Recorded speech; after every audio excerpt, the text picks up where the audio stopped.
What's going on, guys? This video is about the Gnarbox, which I have right here. The Gnarbox 2.0, rather. This will be definitely more of a practical review as opposed to a technical review. A lot of people who have been reviewing it so far have given pretty decent technical reviews and also filled the I'm in the middle of nowhere backup review, but I'm not in the middle of nowhere using this. That's not why I bought it. I bought this to use it every day with my iPad, and we'll get more into that during the video. Can I see it? It's so good. That's the best coffee I've ever had.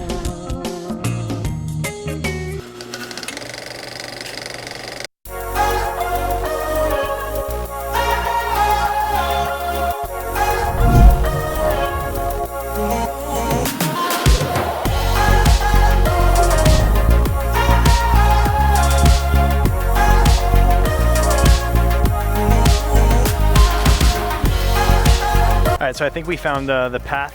The only thing is we don't have a machete, so I'm not really sure how we're gonna get through there.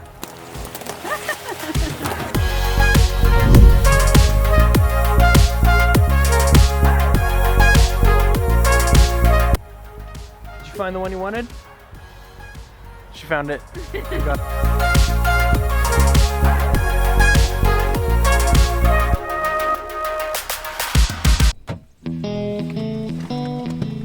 So we just finished up at the pumpkin patch, and normally I would wait to back up the cart, but because of the Gnarbox, I can now take this card and back up while we're driving. So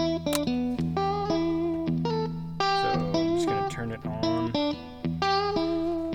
One of the problems is it takes if we're being really nitpicky, it takes about 10-15 seconds for this thing to boot up. So we're just waiting for it to boot up.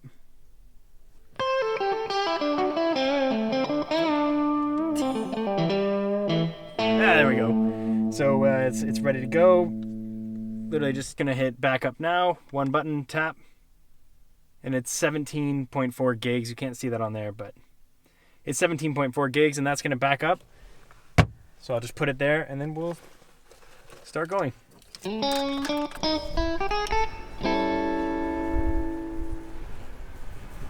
Yeah, just exiting now. You know.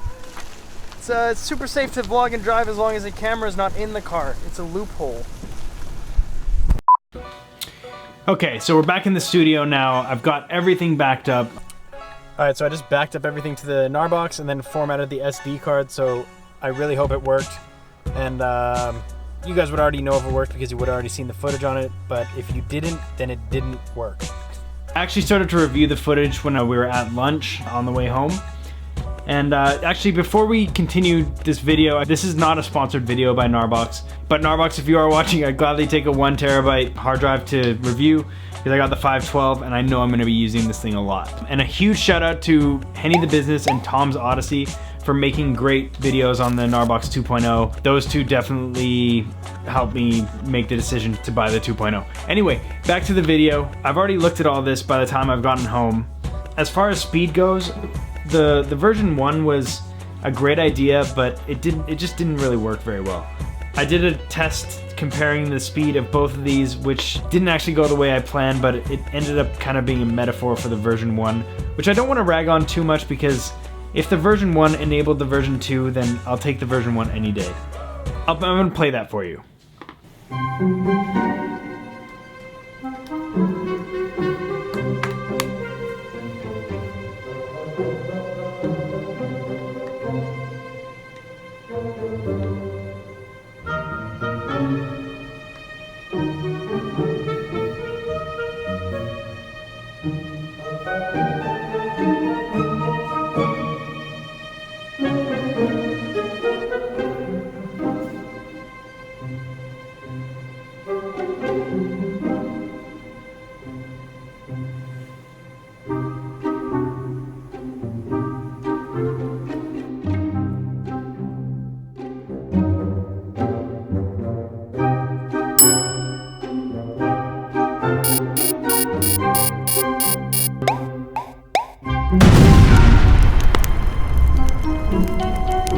Okay, so the Gnarbox burning into pieces maybe was a little bit of an exaggeration, but that was kind of my experience with it for a lot of the time. It was just, It was such a great idea, it was just too slow. It was way too slow to use. And then when I brought it into LumaFusion and tried to edit off the drive, it was just even slower.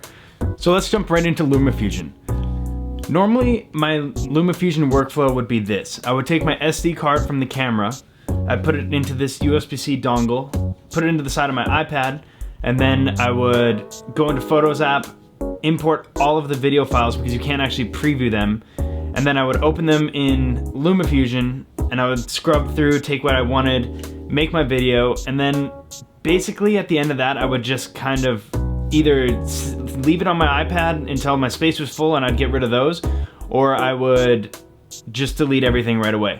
That's okay if you're working on a one-off project and it's just like a social media thing or something you need to get up right away and you're not gonna ever refer to that footage. But usually you're taking really good shots that you can then archive and start creating your own video library. You never know when you're gonna need to pull out an old shot or go back to something else. Like, if it's good footage, it's good footage. It doesn't mean you can just use it once for that specific thing. That's one way that the Gnarbox has really helped. Flip it to my new workflow with the Gnarbox. Now I upload to the Gnarbox, I go into that file, I use the SafeKeep app, immediately load all the previews. This takes a couple minutes, but you can do that also before you even get into the studio. That way, when you start to scrub through the footage, you can just pull exactly what you want into your timeline with no lag of having to load each clip. Once you drop it into the timeline, it will install it onto your device, but that I'm totally fine with.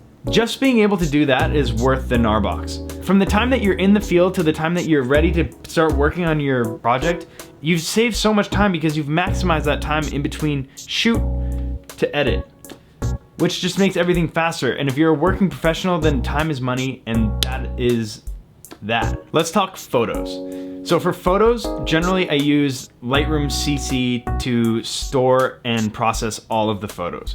So how I do that is I would take my USB-C dongle, take the SD card, put it in, open the Photos app, expand the view, start scrolling through and selecting all of the shots that I like. Once I've done that, I import them. I then run a series shortcut, which deletes the photos in the Photos app and adds them directly into Lightroom. This is great because now I have all of the selects from my shoot directly into Lightroom and I'm ready to edit. The only problem is I don't have a backup of all those photos. Maybe there was a couple that were pretty good, but I'm like, I already have a couple similar ones. I didn't have a way to back up the entire card. So I didn't want to pull everything in and do that. Then they're on my iPad, and moving things on and off the iPad is still difficult, even with iPad OS. So now my updated workflow using the Gnarbox is I take the SD card out of the camera, put it into the Gnarbox, back it up, take my phone out, use the Selects app, and start starring all of the photos that I like. Once I have all my selects, I'll make a new folder, put those on the Gnarbox, open up Lightroom on my phone, create a new folder, put all those selects into it, and then it will automatically send to my iPad and all my other devices. Now I can start working on all of those photos. This is awesome because I've already created a backup for all of the photos. I've rated some and I've made selects, and now I'm already working on them and I can send those out right away. I don't have to worry about anything going wrong. I've got multiple backups at this point. I've got the ones in Lightroom and also the ones on my Gnarbox. And if I ever need to refer to that shoot again, I can do that super easily. So basically with the Gnarbox, it's not only replaced my laptop in the field, but it's actually replaced my laptop entirely. And if you're trying to do iPad only or any sort of system like this, you'll know what I mean. I only needed my computer to do the major backups. So now with the Gnarbox, it does the backups, but it also enables me to just use the iPad for the things that it's really good at, which is creating. I don't have to worry about carting files back and forth and like where I'm gonna put the files once they're already up there, because before they're even on my iPad, they're already handled inside the Gnarbox. It's literally an answer to everything that I've needed to make this my full-time system. Thank you, Gnarbox, for making this, and I hope you've kinda got an idea of how this could help improve your workflow, or maybe it's not for you. Either way, I'm loving it so far. I'm super, super excited to kind of dive even deeper into the features. There's a lot that I left out and a lot that I've been learning as creating this video. So this is definitely more of kind of a first impressions, but I wanted to get this out there for you guys. If you have any questions about anything that I talked about in this video, something that you're maybe potentially trying to see if it will work with the Gnarbox, let me know and I'll try and get back to you. Thank you for watching, and I will see you on the next video. Peace.